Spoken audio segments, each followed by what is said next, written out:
Oke, kita lanjutkan di part keempat ya. Kita hampir selesai membahas membongkar kelas Inggrisnya. Jadi tadi sudah kita lihat kelas Inggris ini ya, itu memiliki, tadi kita sudah katakan itu adalah fungsi yang bisa dilakukan oleh sebuah linguist. Linguist bisa menambahkan data di awal, di akhir, di linguist tertentu ya. Begitu juga bisa mengambil data, menginput data di awal, di akhir, dan di tempat tertentu. Di sini implementasinya nanti saya bahas satu ya. Jadi tugas saudara adalah menjelaskan. Jadi di sini nanti ada fungsi atau metode menambahkan data di list paling depan, menambahkan data di list paling terakhir, menambahkan data di list di tempat tertentu. Jadi juga di sini ada remove yang pertama, yang terakhir, yang beberapa remove di tempat tertentu. Yang ini merupakan fungsi utama dari linguist. Kalau display nanti kita lihat ya. Nah, di sini ada yang belum kita bahas di sini ya. Pertama ada yang namanya, saya bahas dulu def len ya. Ada def len, ada is empty. Ya, ini sudah kita bahas juga sebenarnya di struktur data stack dan struktur data queue ya. Jadi fungsi len ini ya, fungsinya adalah untuk mengetahui banyaknya data yang ada di, banyaknya node, banyaknya list yang ada di link list. Kalau is empty ini adalah untuk mengecek apakah link listnya sudah ada datanya atau belum, gitu ya. Nanti kita lihat detailnya. Nah, di sini ada satu fungsi yang namanya adalah init. Ini saya bahas ya. Ada sebuah fungsi yang namanya adalah def underscore ya, kemudian init ya, underscore, kemudian self gitu ya. Kemudian di sini kita lihat ya, di situ ada self titik head sama dengan none yang besar atau kecil. Kemudian ada self titik tail ya, tail sama dengan none. Satu lagi adalah self titik size sama dengan 0 ya. Oke, nah sekarang kita bahas bagaimana kerjanya init ya. Jadi pertama kita punya kelas yang namanya adalah link list. Kemudian kelas ini memiliki fungsi-fungsi seperti ini ya. Fungsi-fungsi yang bisa dipanggil ya. Fungsi-fungsi yang bisa kita invoke, kita bisa panggil, kita bisa gunakan. Caranya gimana? Nah, di sini caranya adalah dengan memanggil objeknya. Nanti kita bahas di sini ya. Nah, jadi kalau kita nanti saya bahas dulu di sini apa sama English. Tapi kita bahas dulu apa yang dimaksud dengan init ya. Anda pahamnya aja dulu apa itu dimaksud dengan init. Jadi init ya, saya tulis di sini. Init adalah sebuah fungsi yang dipanggil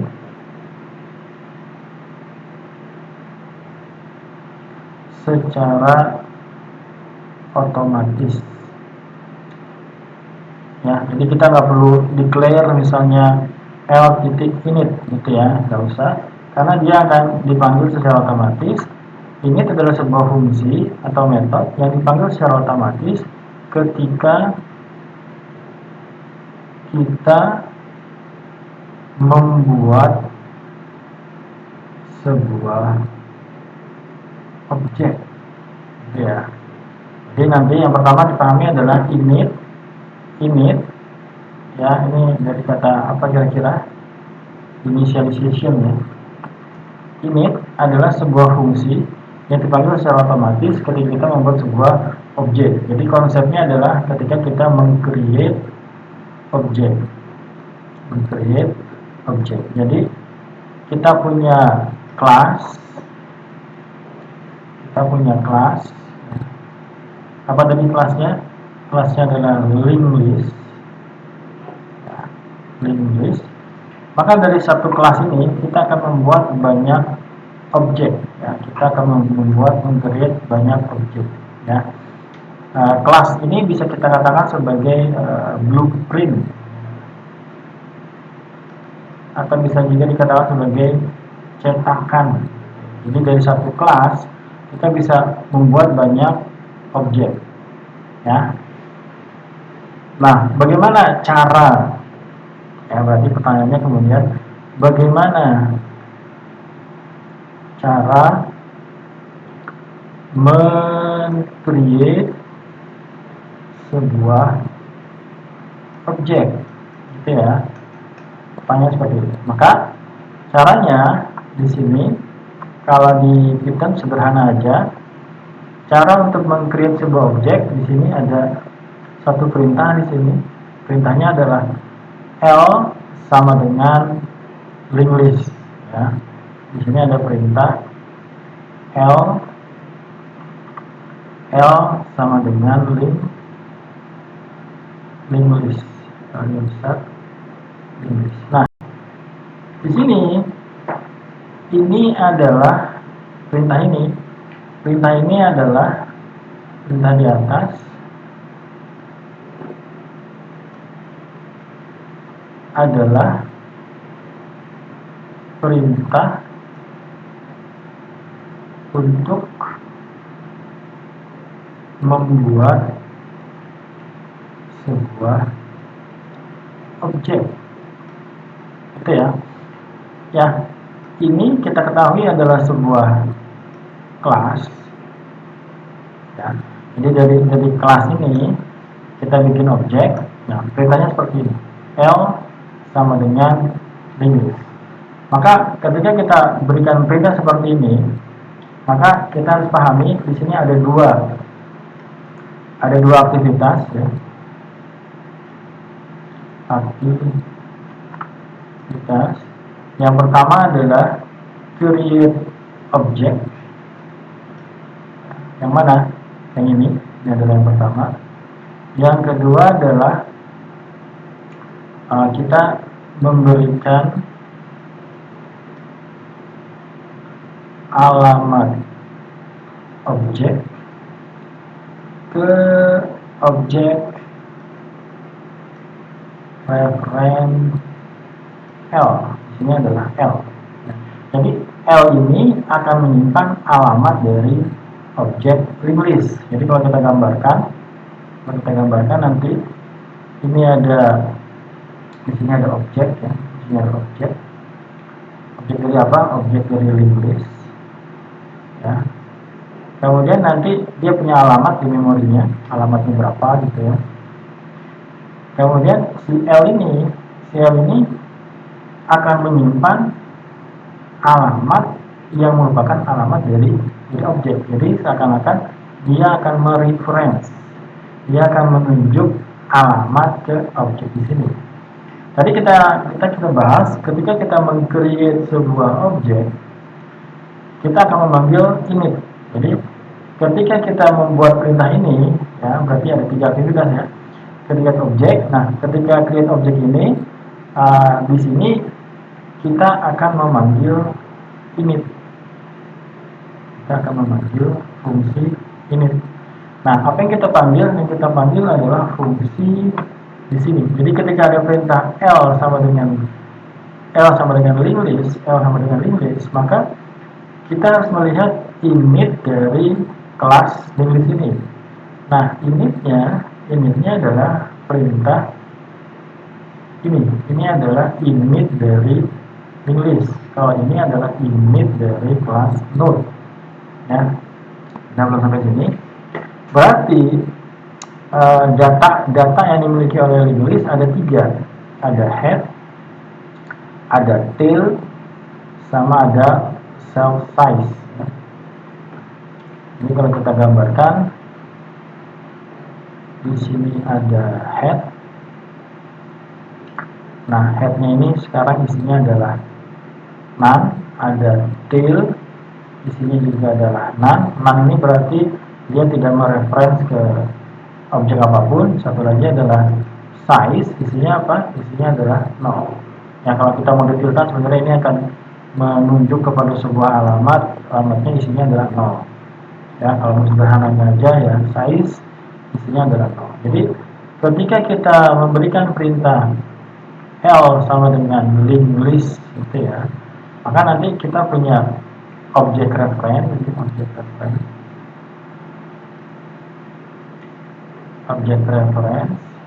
yang akan menyimpan alamat dari objeknya. Dimana si objek link list ini kita panggil tadi initnya. Jadi ketika init ini inisialisasi ya. Ketika kita inisialisasi, maka dia punya 3 data. Dia punya tiga atribut ya. Atributnya apa aja? Ada head, ada tail, ada size ya. Jadi ketika kita memberikan perintah, mana tadi kita memberikan perintah L sama dengan link list, ada berapa aktivitas yang kita lakukan? Ada 2 ya.